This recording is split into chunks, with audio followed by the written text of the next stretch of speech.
وی ځوان واده وکړو هغې به بازار کې کار کولو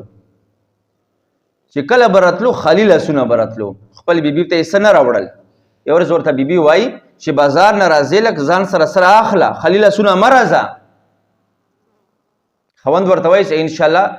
بیبي خفه کېږه ما سبا به درته خصوصي ګفټ راوړم ته ولې خفه یې ټینشن مه کوه وی سبا چې راتلو ځان سره امرود راواخیستل خو چې کور ته نږدې شو سوچ یې وکړو چې که دا امرود زه لاس کې ونیسم کور ته دننه شم او مور پلار مې وګوري راته به وایي چې نیکه امرود ترې راخستی دي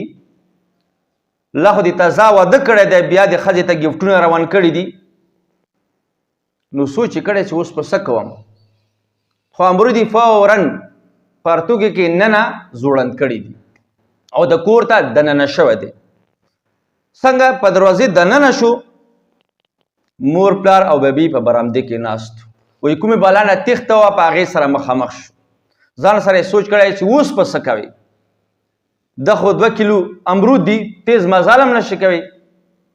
بیا خو پته لګي ورته خو مزل یې ډېر سلو شروع کړی دی او کولاوي شروع کړی دی د خپې کولاو کېږه دي نو مور یې د پلار ته وایي چې زوی بیمار دی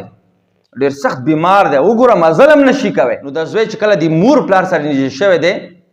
نو د امرودو شپر شلیدلی دی یو امرود لاندې په پنسې باندې ښکته ځي نو پلار ورته وایي چې ښه نیکه دا کارونه دې کله نه شروع کړو بیبي ته پټې سامان راوړئ نو دا ځوان ډېر زیات هجل شوی دی ډېر زیات بېسوره شوی دی نو مور پلار ته پکار دي چې کله د دې زوی خپل بیبي ته څه راوړي نو په هغې د نه خفه کېږي په هغې د خوشحالېږي خو زوی ته هم پکار دی چې خپل بیبي ته څه راوړي خپل د والدینو حساب په هغې کې کوي